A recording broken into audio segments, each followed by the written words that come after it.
Hello दोस्तों, कैसे हैं आप सब। मैं आशा करता हूँ आप सब अच्छे होंगे। जी हाँ दोस्तों, आज पुनः उपस्थित है एक नए वीडियो के साथ। और आज की इस वीडियो में हम क्लास 12th हिंदी का जो गद्यखंड है उसका पहला पाठ देखेंगे, जिसका नाम है बातचीत। जी हाँ दोस्तों, इसमें हम आपको सबसे आसान भाषा में इस पूरे कहानी को आपको हम समझाएंगे। तो चलिए वीडियो को स्टार्ट करते हैं। दोस्तों, यहाँ पे देखिए, इससे तो सभी स्वीकार करेंगे कि अनेक प्रकार की शक्तियाँ जो वरदान की भांति ईश्वर ने मनुष्य को दी है, उसमें वाक शक्ति भी एक है। जी हाँ दोस्तों, भगवान के द्वारा हम लोगों के पास बहुत सारी शक्तियाँ दी गई है, जिसमें एक वाक शक्ति है। ये क्या है? एक वरदान है। वाक शक्ति कहने का मतलब हुआ कि बोलने की शक्ति। बोलने की शक्ति जो है हम लोग के लिए क्या है? एक वरदान है जो ईश्वर के द्वारा दिया गया है। आगे देखिए, यदि मनुष्य की इंद्रियां अपनी अपनी शक्तियों में अविकल रहती और वाक शक्तियाँ मनुष्य में न होती, तो हम नहीं जानते कि इस गूंगी सृष्टि का क्या हाल होता। इसका मतलब है कि अगर हम लोगों के पास बोलने की शक्ति नहीं रहती, तो हम कभी नहीं जान पाते कि इस संसार में, इस दुनिया में, इस सृष्टि में क्या, इस सृष्टि का क्या हाल है। जी हाँ दोस्तों, आगे देखिए, यहाँ है, सब लोग लूंज पूंज से हो मानो कोने में बैठा दिए गए होते, और जो कुछ सुख सुविधा का अनुभव हम अपनी दूसरी दूसरी इंद्रियों के द्वारा करते हैं, उसे अवाक होने के कारण आपस में एक दूसरे से कुछ न कह सुन सकते। इसका मतलब हुआ कि हम जो अपने हाथों से, आँखों से देखते हैं, या हाथों से स्पर्श करते हैं, या कान से सुनते हैं, उसको दूसरों को बताने के लिए हमें बोलने की आवश्यकता पड़ती है। अगर हमें बोलने की शक्ति नहीं होती, तो हम दूसरों को अपनी बातें को समझा भी नहीं पाते। चलिए आगे देखिए, इस वाक शक्ति के अनेक फायदों में स्पीच, वक्तृता और बातचीत दोनों हैं। स्पीच, वक्तृता का मतलब हुआ कि जिसमें हम क्या करते हैं? स्पीच देते हैं, यानी कि भाषण देते हैं। जिसमें हम भाषण देते हैं और बाकी जो श्रोता होते हैं वो सुनते हैं। जो भाषण देते हैं वो बोलते हैं, और जो श्रोता होते हैं वो सुनते हैं। लेकिन यहाँ पे बातचीत में होता क्या है? जो दो लोगों के बीच में बातचीत होती है, एक तरफ से एक आदमी बोलता है और दूसरे तरफ से भी दूसरे आदमी बोलता है, ठीक, तो उसको बातचीत कहेंगे। आगे देखिए, किंतु स्पीच से बातचीत का ढंग ही निराला है। यहाँ कहने का अर्थ है कि स्पीच में एक तरह के लोग, मतलब जो स्पीच देते हैं, सिर्फ वही बोलते हैं और बाकी लोग सुनते हैं। लेकिन बातचीत का ढंग निराला होने का अर्थ है कि बातचीत से हम भी बोलते हैं और जो हमको सुन रहे होते हैं वो भी बोलते हैं। बातचीत में वक्ता को नाज नखरा जाहिर करने का मौका नहीं दिया जाता है कि वह बड़े अंदाज से गिन गिन कर पाँव रखता हुआ पुलपिट पर खड़ा हो और पुण्यवाचन या नांदी पाठ की भांति घड़ियों तक सहबान मजलिस, चेयरमैन, लेडीज एवं जेंटलमैन की बहुत सी स्तुति करे करावे और तब किसी तरह वक्तृता का आरंभ करे। यानी कि जब स्पीच देने के लिए कोई भी नेता या फिर मंत्री, या फिर जब हम भी अपने स्कूल कॉलेजेस में जब स्पीच देते हैं, उस समय क्या होता है? हम लोग के लिए एक मंच तैयार होता है, माइक रहता है, और हमको क्या बोलना है ये हम पहले से पेपर पे लिख करके और उसको याद करके या फिर उसके तैयारी के साथ जाते हैं और स्पीच देते हैं।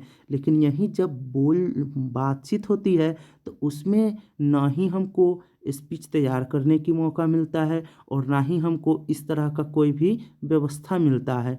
उस समय तो सामने से प्रश्न आता है और सामने उसका उत्तर देना रहता है। यानी कि सामने वाला जो बात पूछेगा उसका जवाब दो, और खुद जो बात बताना है वो बात बताओ। जहाँ कोई मर्म या नेक की चुटली बात वक्ता महाशय के मुख से निकली कि ताली ध्वनि से कमरा गूंज उठा। इसलिए वक्ता को खामखा ढूंढकर कोई ऐसा मौका अपनी वक्तृता में लाना ही पड़ता है जिसमें करल करतल ध्वनि अवश्य हो। यानी कि जब स्पीच लोग देते हैं, यानी कोई भी नेता मंत्री जब स्पीच देते हैं तो उसमें क्या होते हैं, वो उस बीच बीच में ऐसा ऐसा लाइन तैयार करके आते हैं कि जैसे ही वो बोले तो पूरा जो है, जो भी श्रोता रहे सुनने वाले, वो सुन करके क्या हो, तालियां बजाए और उनमें आनंदित मिले। जी हाँ दोस्तों, और बातचीत में ऐसा कुछ नहीं होता है। आगे देखिए, वही हमारी साधारण बातचीत का कुछ ऐसा घरेलू ढंग है कि उसमें न करतल ध्वनि का कोई मौका है और न लोगों के कह कहे उड़ाने की कोई बात ही रहती है। इसका मतलब है कि जब हम बातचीत करते हैं तो उसमें नहीं हमको कहीं पे ऐसा बात बोलने का मौका मिलता है, ऐसा कुछ तैयार करने का जिससे लोग में उत्साह हो और वो तालियां बजाए। हम दो आदमी प्रेम पूर्वक संलाप कर लेते हैं, प्रेम पूर्वक बातें कर लेते हैं। कोई चुटली बात आ गई, हंस पड़े, यानी कोई भी चुटकुला या कोई भी हंसी वाला बात आता है तो उस पे हम हंस पड़ते हैं। ठीक है, मुस्कुराहट से होठों का केवल फड़क उठना ही इस हंसी की अंतिम सीमा है। यानी मुस्कुरा के थोड़ा सा हंसते हैं और फिर अपने बातों पे आ जाते हैं। स्पीच का उद्देश्य सुनने वालों के मन में जोश और उत्साह पैदा कर देना है। घरेलू बातचीत मन रमाने का ढंग है।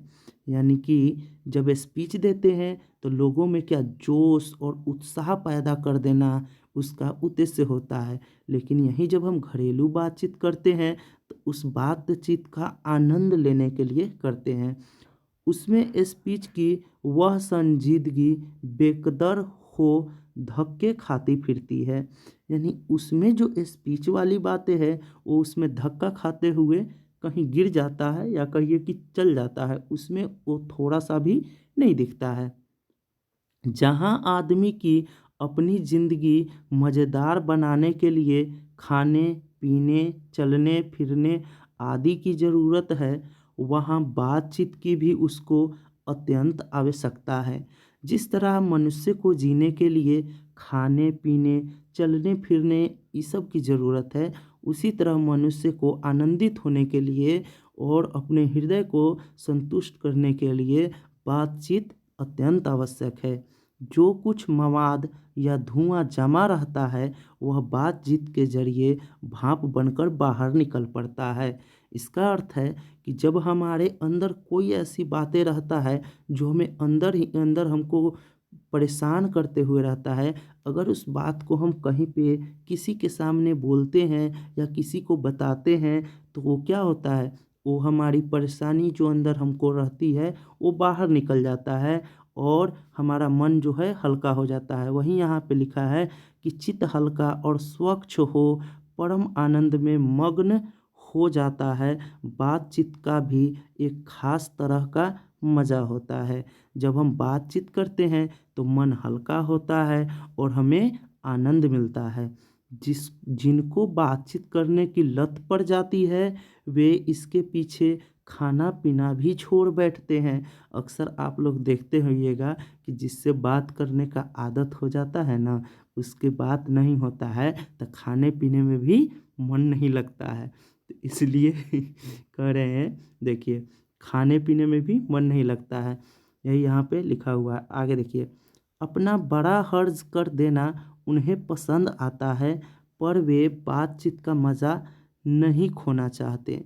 उन्हें हर चीज़ पसंद आता है लेकिन जो बातचीत करके जो मज़ा आता है वो खोना नहीं चाहते उसको। ठीक, रॉबिन्सन क्रूसो का किस्सा बहुधा लोगों ने पढ़ा होगा, जिसे 16 वर्ष तक मनुष्य मुख देखने को नहीं मिला।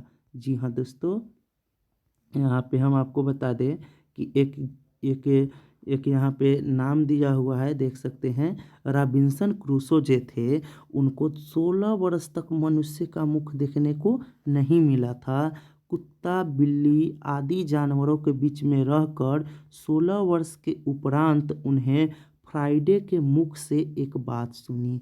यानी कि 16 वर्ष तक वो क्या थे, कुत्तों और बिल्ली आदि जानवरों के बीच में थे, और उन्होंने 16 वर्ष के बाद फ्राइडे के मुख से एक बात सुनी। यद्यपि उसने अपनी जंगली बोली में कहा था, पर उस समय रॉबिन्सन को ऐसा आनंद हुआ मानो उसने नए सिरे से फिर से आदमी का चोला पाया।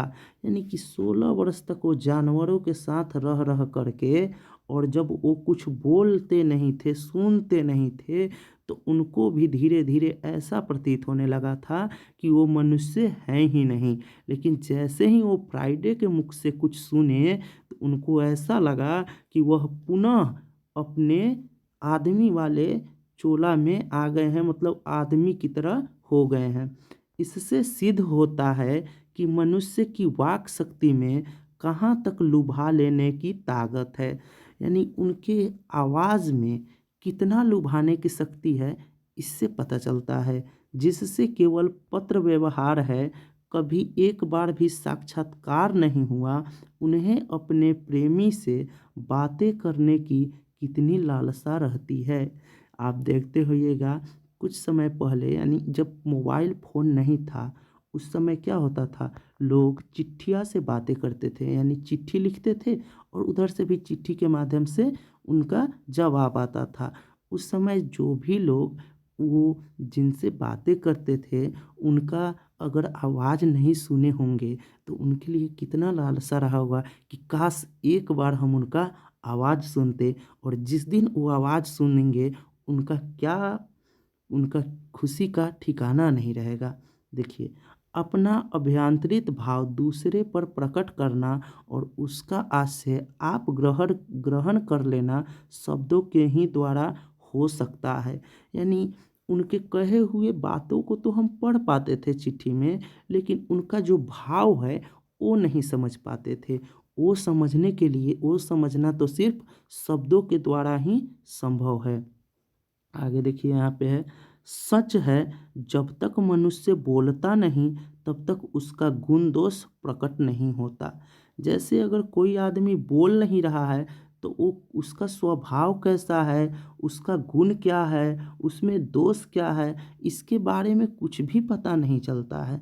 तो जब वो आदमी, मनुष्य जब बोलता है, तो उससे उसके गुण, दोष, विचार, किस तरह का मनुष्य है, ये सारी चीज़ें पता चलता है। ठीक, आगे देखिए, बेन जॉनसन, यहाँ पे देखिए, बेन जॉनसन का कहना है कि बोलने से ही मनुष्य के रूप का साक्षात्कार होता है, बहुत ही उचित जान पड़ता है।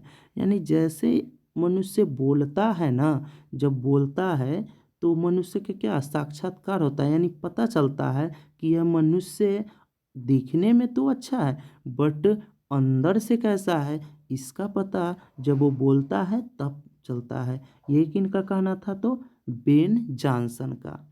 आगे देखिए, इस बातचीत की सीमा 2 से लेकर वहाँ तक रखी जा सकती है जहाँ तक उनकी जमात, मीटिंग या सभा न समझ ली जाए। इसका मतलब है कि बातचीत जो है वो 2 लोगों के बीच से शुरू होता है, और इसमें हो सकता है कि 2 के बाद 3, 3 के बाद 4 और 4 के बाद 5, ऐसे ही करते करते सभा जिसमें बहुत सारे लोग जुड़ सकते हैं। एडमिन का मत है कि असल बातचीत सिर्फ 2 व्यक्तियों में हो सकती है। एडमिन जो थे, उनका कहना है कि असल बातचीत जो है वो सिर्फ 2 लोगों के बीच ही होती है, जिसका तात्पर्य यह हुआ कि जब 2 आदमी होते हैं, तभी अपना दिल एक दूसरे के सामने खोलते हैं। जैसे आप लोग भी अपने जीएफ या बीएफ से बात करते होइएगा, तो उस समय आप अपने दिल खोल कर बात करते होइएगा। लेकिन जैसे ही कोई तीसरा, या फिर हो सकता है आपके जीएफ का फ्रेंड या फिर बीएफ का फ्रेंड, अगर उसके सामने बात करना पड़ता होगा, तो फिर आप वो बात उस तरह से बातें नहीं कर कर पा रहे होइएगा जिस तरह से आप दोनों पर्सनली बात करते हैं, है कि नहीं। आगे देखिए, जब 3 हुए, तब वह 2 की बातें कोसों दूर गई। जैसे ही तीसरे का एंट्री होता है, वो बात जो पहले दो लोगों के बीच हो रहा था, उस बात को छोड़ करके उस बात से हम लोग क्या होते हैं, अलग हट जाते हैं। कहा भी है कि 6 कानों में पड़ी बात खुल जाती है। ऐसा देखिए, 2 आदमी 4 कान, जैसे ही 3 आदमी हुए 6 कान हो गया। तो 6 कान में जब पड़ता है तो वो बातें फैलता है। कहता है ना कि अपने तक ही बात सीमित रखोगे तो सही रहेगा। जैसे ही तीसरे को पता चला तो तीसरे से चौथा, चौथे से पांचवा, इस तरह से बातें फैलते जाता है। आगे देखिए, दूसरे यह कि किसी तीसरे आदमी के आ जाते ही या तो वे दोनों अपनी बातचीत से निरस्त हो बैठेंगे या उसे निपट मूर्ख अज्ञानी समझ बनाने लगेंगे। इसका अर्थ हुआ कि जब तीसरे का एंट्री होता है तो या तो वो दोनों आदमी जो पहले से बात कर रहे थे वो अपने टॉपिक को चेंज कर देंगे, या फिर उसको, जो तीसरा आदमी है, उसको मूर्ख बनाएंगे और अपने बातों का क्रम बदल करके अलग दिशा में मोड़ देते हैं। आगे देखिए, जैसे गर्म दूध और ठंडे पानी के 2 बर्तन पास पास सटा के रखे जाएं तो एक का असर दूसरे में पहुंच जाता है, अर्थात दूध ठंडा हो जाता है और पानी गर्म हो जाता है। वैसे ही 2 आदमी आप पास बैठे हो तो एक का गुप्त असर दूसरे पर पहुंच जाता है, चाहे एक दूसरे को देखे भी नहीं। तब बोलने को कौन कहे, एक के शरीर की विद्युत दूसरे में प्रवेश करने लगता है। इसका अर्थ हुआ कि जिस तरह से गर्म पानी में अगर दूध मिलाया जाए तो दूध गर्म हो जाता है, और अगर गर्म दूध में ठंडा पानी मिलाया जाए तो पूरा का पूरा दूध या पानी दोनों गर्म हो जाता है। उसी तरह से अगर एक आदमी के साथ दूसरे आदमी का बातचीत चालू होगा तो उसका गुण उसमें भी जाने लगता है।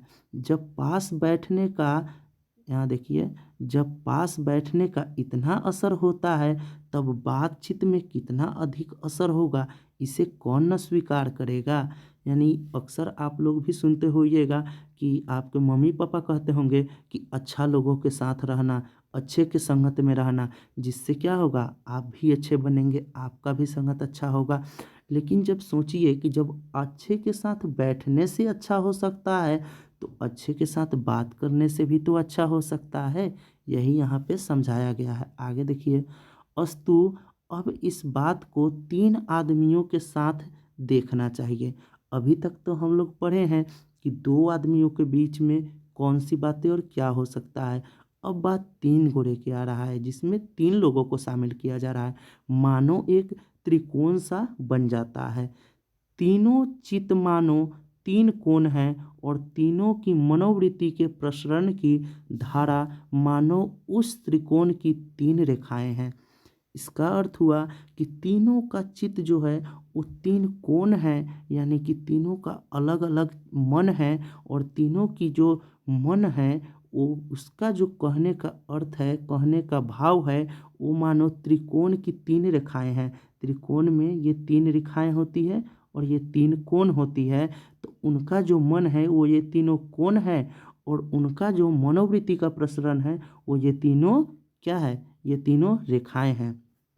आगे देखिए, गुप्त यहाँ देखिए, गुपचुप असर तो उन तीनों में परस्पर होती है जो बातचीत 3 में की गई, वह मानो अंगूठी में नग सी जड़ जाती है। यानी जो बातें 3 लोगों के बीच में होती है वो अंगूठी में नग जड़ने के समान होता है, यानी कह सकते हैं कि सोने पे सुहागा होता है। उपरांत जब 4 आदमी हुए तब बेतकफी को बिल्कुल स्थान नहीं रहता।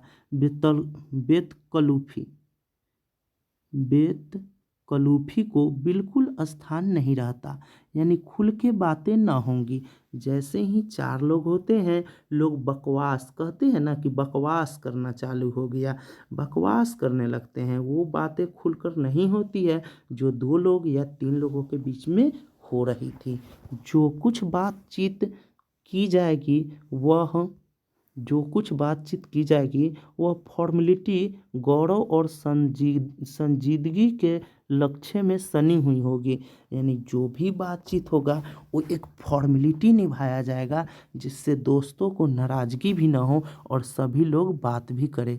4 से अधिक की बातचीत तो केवल राम रमौवल कहलाएगी। इसका अर्थ हुआ कि 4 से अधिक जहाँ पे लोग रहते हैं वो सिर्फ ये कह सकते हैं कि ये क्या चल रहा है, तो भाषण चल रहा है, टाइम पास चल रहा है। उसे हम संलाप नहीं कह सकते। इसका अर्थ हुआ कि उसे हम बातचीत नहीं कह सकते। इस बातचीत के अनेक भेद हैं। दो बूढ़ों की बातचीत प्रायः जमाने की शिकायत पर हुआ करती है। आप भी देखते होइएगा कि आपके गांव में जो बड़े बुजुर्ग लोग होंगे वो बस दो लोग बैठ जाएंगे और आते जाते सभी बच्चों को देखते रहेंगे और कहेंगे फलाना का बेटा ऐसे जा रहा था तो फलाना की बेटी ये कर रही थी। उनका बस यही काम रहता है।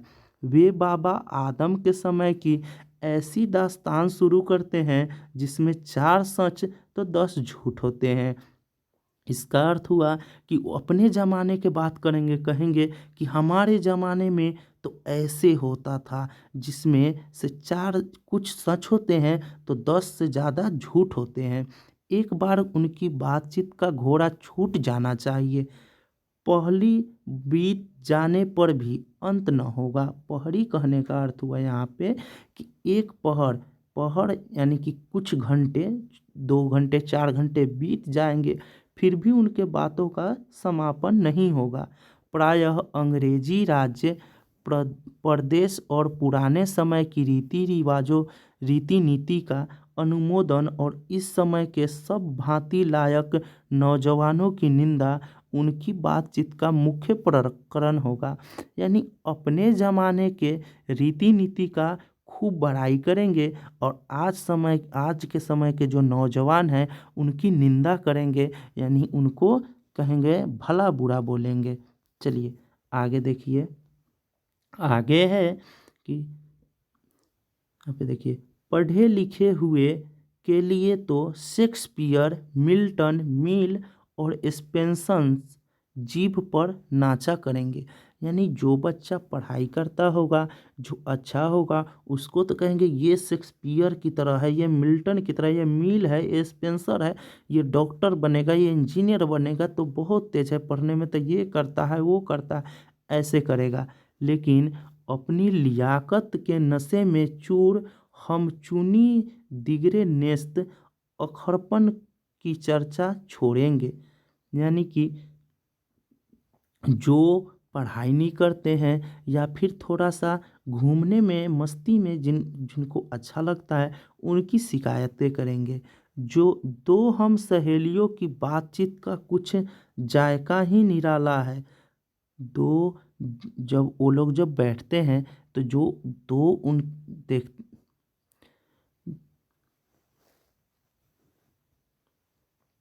यहाँ देखिए, दो हम सहेलियों की बातचीत का कुछ जैसा ही निराला है। रस का समुद्र मानो उमड़ा चला आ रहा है। इसका पूरा स्वाद उन्हीं से पूछना चाहिए जिन्हें ऐसों की रस सनी बात सुनने की कभी भाग्य लड़ा है। इसका अर्थ हुआ कि जो दो गहरे मित्र होते हैं उनकी बातें जब चलती है तो उसका जो मज़ा आता है वो सिर्फ वही जान सकता है जो वो दोनों मित्रों की बात जानता है। दो बूढ़ियों की बातचीत का मुख्य प्रकरण बहू बेटी वाली हुई तो अपनी बहुओं या बेटों का गिला शिकवा होगा, या वे बिरादराने का कोई ऐसा रम रम रमरसरा छेड़ बैठेंगी कि बात करते करते अंत में खोदे दांत निकल पड़ेंगे। इसका अर्थ हुआ कि जब कोई दो बुढ़िया बात करती है तो उसमें क्या होगा, वो अपनी बहू बेटी का शिकायत करेंगी और उसमें शिकायत करते करते सभी का मजाक बनाएंगी और एक दूसरे को नीचा दिखाएंगे कि हमारी पुतोह तो ऐसी है, तुम्हारी पुतोह तो वैसी है। इस तरह की बातें करती है। आगे देखिए, लड़कों की बातचीत खिलाड़ी हुए तो अपनी अपनी तारीफ करने के बाद वे कोई सलाह ठा गाँठेंगे जिससे उनको अपनी शैतानी जाहिर करने का पूरा मौका मिले। यानी अगर वो खिलाड़ी हुए तो अपनी तारीफ करेंगे कि अरे हम तो 6 बॉल पर 6 छक्का मार देते हैं, हम ऐसे खेलते हैं वैसे खेलते हैं, और जिससे वो क्या करेंगे, शैतानी जाहिर करेंगे, यानी दूसरे को चिढ़ाएंगे। आगे देखिए, आगे है, स्कूल के लड़कों की बातचीत का उद्देश्य अपने उस्ताद की शिकायत या तारीफ या अपने सहपाठियों में किसी के गुण अवगुण का कथो कथोपकथन होता है। इसका अर्थ हुआ कि जो स्कूल के बच्चे होते हैं उनका उद्देश्य क्या होता है बातचीत का, तो अपने जो गुरुजी होते हैं अगर अच्छे हैं तो उनका तारीफ करेंगे, अगर वो पीटते हैं तो उसका शिकायत करेंगे, और अपने सहपाठियों का क्या, उसका गुण यानी जो अच्छा है उसका गुण बताएंगे, और जो थोड़ा साथी है उसका अवगुण यानी दोष बताएंगे कि अरे वो तो पढ़ने में बहुत ही बेकार है। यही सब बातें करते हैं। आगे देखिए, पढ़ने में कोई लड़का तेज हुआ तो कभी अपने सामने दूसरे को कुछ न निगेगा। इसका अर्थ हुआ कि जो बच्चा पढ़ने में तेज रहता है वो अपने सामने किसी को कुछ नहीं पूछेगा, अरे वो तो कुछ है ये नहीं है, दूसरा सबको बोलेगा ये सब कुछ है ये नहीं, इसको तो कुछ आता ही नहीं है, जे है से हम ही हैं। आगे देखिए, सुस्त और बोदा हुआ तो दबी बिल्ली का सा स्कूल भर को अपना गुरु ही मानेगा। इसका अर्थ हुआ कि जो बच्चा थोड़ा सा कमज़ोर रहता है पढ़ाई करने में, वो क्या करेगा, जो जो भी उससे तेज विद्यार्थी हैं वो सभी को अपना गुरु ही मानता है, और खुद को भीगी बिल्ली की तरह दबी हुई रहता है और सबसे डर कर रहता है। इसके अलावा बातचीत की और बहुत सी किस्में हैं। राजकाज की बात, व्यापार संबंधी बातचीत, दो मित्रों में प्रेमालाप इत्यादि, ये सभी प्रकार की बातें होती हैं। हमारे देश में अशिक्षित लोगों में बतकही होता है, जिसको कहते हैं ना कि अरे बतकही मत करो, बिना काम के बकवास मत करो। लड़की लड़के वालों की ओर से एक एक आदमी बिचवई होकर दोनों में विवाह संबंध की कुछ बातचीत करते हैं, जिसको हम अपने गाँवों में क्या बोलते हैं, अगुआ बोलते हैं ना, कि अरे वो अगुवाई कर रहा है, वो तो अगुआ है। तो जो अगुआ होता है वो क्या करता है, शादी लगवाता है और शादी करवाता है। तो वो क्या करेगा, लड़के वाले का भी बात सुनेगा, लड़की वाले से भी बात सुनेगा, और दोनों का रिश्ता करवाता है। आगे देखिए, उस दिन से बिरादरी वालों को जाहिर कर दिया जाता है कि आमुक की लड़की का आमुक के लड़के के साथ विवाह पक्का हो गया है, और यह रस्म बड़े उत्सव के साथ की जाती है। इससे एक नतीजा निकलता है जिसमें कहता है ना कि अरे हाँ, फलाना के बेटा के फलाना के गांव में फलाना के लड़की के साथ शादी फिक्स हो गया है, और उसको क्या करता है, खूब डीजे उजे के साथ बारात निकलता है और शादी होता है। चंडू खाने की बातचीत भी निराली होती है। निदान बात करने के अनेक प्रकार और ढंग है, यानी सभी तरह के जो भी बात होते हैं वो सारे बातें जो होते हैं बहुत ही निराले होते हैं, और सभी बात करने का अलग अलग ढंग है, यानी अलग अलग तरीका है। आगे देखिए, यूरोप के लोगों में बात करने का हुनर है, जिसे आर्ट ऑफ कन्वर्सेशन कहते हैं, यानी उनके पास बात करने का एक ढंग है, एक तरीका है। यहाँ तक बढ़ा, देखिए यहाँ पे देखा आर्ट्स ऑफ कन्वर्सेशन, यहाँ तक बढ़ा है कि स्पीच और लेख दोनों इसे नहीं पाते। इसकी पूर्ण शोभा काव्य कला प्रवीण विद्वान मंडली में है। यानी कि इसमें देखिए, इसमें जो है स्पीच और लेख दोनों नहीं है, फिर भी इसकी पूर्ण शोभा जो है वो काव्य कला प्रवीण विद्वान मंडल में है, यानी इसकी जो कला है वो बहुत ही अच्छी है। ऐसे चतुराई के प्रसंग छेड़े जाते हैं कि जिन्हें सुनने का अत्यंत सुख मिलता है। जैसे आप लोगों के पास कभी देखिएगा, आप लोगों के पास कभी भी अगर मान लीजिए कोई बड़ा ऑफिसर आएगा तो वो बहुत ही अच्छा अच्छा बात बोलता है, इतना अच्छा तरीका से आपको बात बोलेगा, इतना अच्छा से समझाएगा कि आप उसके बातों में फंस जाइएगा, उसके बाद वो आपको मोह लेता है, इस तरह के बातें करता है।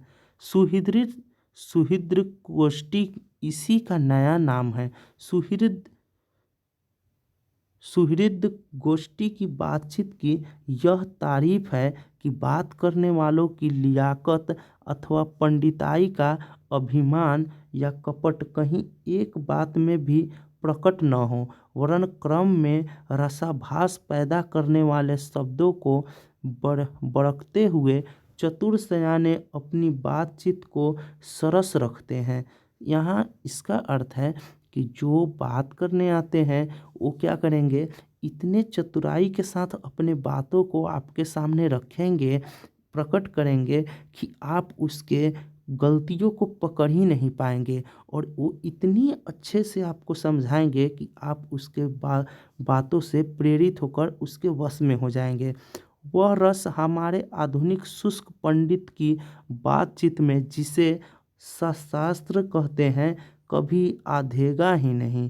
यानी कि वो सारी जो कला है वो हमारे पंडितों की बातचीत में कभी नहीं आया। ठीक, मुर्ग और बटेर की लड़ाइयों की झपटा झपटी के समान उनकी नीरस काँव काँव में सरस संलाप की चर्चा ही चलना व्यर्थ है, वरन कपट और एक दूसरे को अपने पंडितय के प्रकाश के से बाद में परास्त करने का संघर्ष आदि रसाभास की सामग्री वहाँ बहुतायत के साथ आपको मिलेगी। इसका अर्थ है पंडितय से यहाँ अर्थ है कि जो खुद को खूब विद्वान समझते हैं और सामने वाले को मूर्ख समझते हैं, वो इस तरह के बातें बोलेंगे कि उसमें आपको कुछ समझने का और बोलने का मौका ही नहीं देंगे।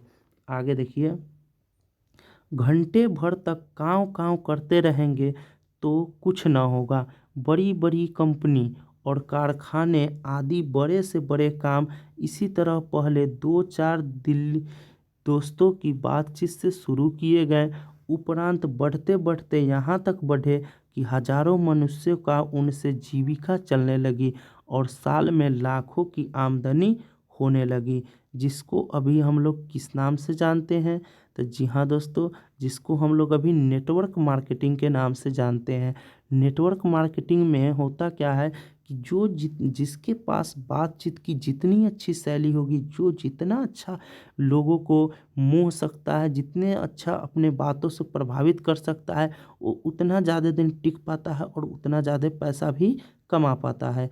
25 वर्ष के ऊपर वालों की बातचीत अवश्य ही कुछ न कुछ सारगर्भित होती होगी, अनुभव और दूरंदेशी से खाली न होगी, और 25 से नीचे की बातचीत में यद्यपि अनुभव, दूरदर्शिता और गौरव नहीं पाया जाता, पर इसमें एक प्रकार का ऐसा दिल बहलाव और ताजगी रहती है जिसकी मिठास उससे 10 गुनी चढ़ी बढ़ी है। इसका अर्थ हुआ कि जो लोग 25 साल से ऊपर के होते हैं, वो अपने बातों से मने अनुभव शेयर करेंगे और दूर की सोचेंगे।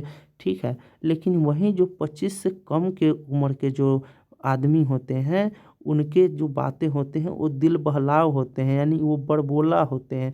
वो खूब अच्छे बातें करेंगे, खूब लोगों को हंसाएंगे, खूब मौज मस्ती करते हैं। ठीक, आगे देखिए, यहाँ तक हमने बाहरी बातचीत का हाल लिखा है, जिसमें दूसरे फरीक के होने की बहुत आवश्यकता है, बिना किसी दूसरे मनुष्य के हुए जो किसी तरह संभव नहीं है, और जो दो ही तरह पर हो सकता है, या तो कोई हमारे यहाँ कृपा करे या हम ही जाकर दूसरे को कृतार्थ करें। इसका अर्थ हुआ कि यहाँ तक हम जो भी पढ़े हैं, इसमें दूसरे को फरीक होने की बहुत आवश्यकता है, मतलब दूसरे व्यक्ति को शामिल होने की बहुत ही ज़रूरत है। इसके लिए या तो वो खुद हमारे पास आए या फिर हम खुद उसके पास चले जाएं, पर यह सब तो दुनियादारी है जिसमें कभी कभी रसाभास होते देर नहीं लगती, क्योंकि जो महाशय अपने यहाँ पधारे उनकी पूरी दिलजोई न हो सकती तो शिष्टाचार में त्रुटि हुई। इसका अर्थ हुआ कि जो हमारे पास बात करने आते हैं, अगर उनको हम खुश नहीं किए अपने बातों से और वो हमारे बात सुन के प्रसन्न नहीं हुए, उनसे बात करके हमको खुशी नहीं मिली, तो फिर ये तो हमारे शिष्टाचार में यानी कि हमारे बातचीत की शैली में यानी हमारे जो बात करने का तरीका है उसमें कहीं न कहीं गलती हुआ है। अगर हम ही उनके यहाँ गए तो पहले तो बिना बुलाए जाना ही अनादर का मूल है, और जाने पर अपने मन माफिक बर्ताव न किया गया तो मानो दूसरे प्रकार का नया घाव हुआ। इसका अर्थ हुआ कि अगर हम कहीं पे बिन बुलाए जा रहे हैं तो ये तो जाना ही बेकार है, जाना ही नहीं चाहिए। अगर फिर भी चले गए और जिस तरीका से हमको बुलाने पे व्यवहार होता है उस तरीका से अगर हमको बिना बुलाए जाने पे व्यवहार नहीं होता है तो वो क्या है, एक घाव की तरह होता है। इसलिए सबसे उत्तम प्रकार बातचीत करने का यही समझते हैं कि हम, यहाँ देखिए, कि हम वह शक्ति अपने में पैदा कर सकें कि अपने आप बात कर लिया करें। इसका अर्थ हुआ कि इससे अच्छा है कि हम अपने अंदर एक ऐसी शक्ति पैदा करें जिससे हम क्या करें, अपने आप से ही बात कर लिया करें। हमारी भीतरी मनोवृत्ति प्रतिक्षण नए नए रंग दिखाया करती है। वह प्र प्रपंचात्मक संसार का एक बड़ा भारी आईना है जिसमें जैसी चाहो वैसी सूरत देख लेना कुछ दुर्घट बात नहीं है, और जो एक ऐसा चमनिस्तान है जिसमें हर किस्म के बेल बूटे खिले हुए हैं, ऐसे चमनिस्तान की सैर में क्या कम दिल बहलाव है। इसका अर्थ हुआ कि हम अपने खुद में ही एक ऐसे, अपने अंदर से ही एक ऐसे मनुष्य को जन्म दें जो क्या हो, कि हम खुद से ही खुद को बात करके और खुद ही खुश हो। मित्रों का प्रेमालाप कभी इसकी 16वीं कला तक भी न पहुंच सका। इसी सैर का नाम ध्यान और मनोयोग या चित्त को एकाग्र करना है, जिसका साधन 1-2 दिन का काम नहीं है। इसका अर्थ हुआ कि जब हम खुद के मन को शांत कर लेते हैं तो ये क्या, हमारा ध्यान या मनोयोग्य हुआ, जो हम चित्त को कंट्रोल कर लिए कि अब हम खुद से खुद को बात करके खुश रह सकते हैं।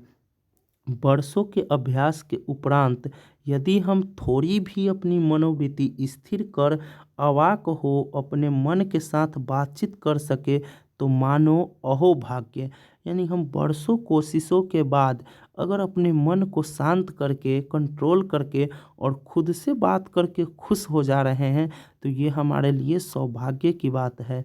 एक वाक शक्ति मात्र के दमन से न जाने कितने प्रकार का दमन हो गया। इसका अर्थ हो गया कि अगर एक गलत बात बोल दिए या फिर किसी से बात कर रहे हैं, एक गलत चीज़ निकल गया जुबान से तो वो कितने रिश्ते खराब कर देते हैं और क्या से क्या करवा देते हैं।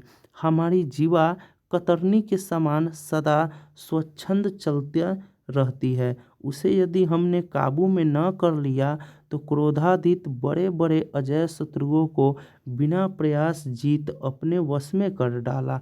इसका अर्थ हुआ कि हमारे जीव जो है इतना तेज चलता है, एक छुरी की तरह चलता है, ठीक। अगर इसको हम काबू नहीं किए तो क्रोध में आकर के अगर हम कोई ऐसा बात बोल जाए किसी को या फिर किसी के सामने ऐसा बात बोल दिए जिससे क्या होगा, हमारा विनाश का घड़ी शुरू हो जाएगा और हम उससे झगड़ा मोल लेंगे या बेवजह के परेशानी में पड़ जाएंगे। इसलिए अवाक रह अपने बातचीत करने का यह साधन यावत साधनों का मूल है। शक्ति परम पूज्य मंदिर है, परमार्थ का एकमात्र सोपान है।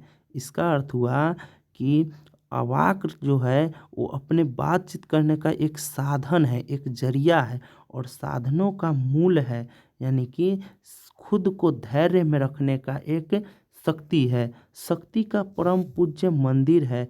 इसका अर्थ हुआ कि हम शक्ति जो करते हैं यानी कि हमारे अंदर जो शक्ति है पूजा करने की, वो हमारी बातचीत है, परमार्थ का एकमात्र सोपान है। यानी कि परमार्थ से हमको मिला है कि हम बोल सकते हैं, लेकिन उस पर नियंत्रण करना हमारे हाथों में है। मैं आशा करता हूँ वीडियो आप सबके लिए हेल्पफुल ही हो गए। मिलेंगे नेक्स्ट वीडियो के साथ। जय हिंद।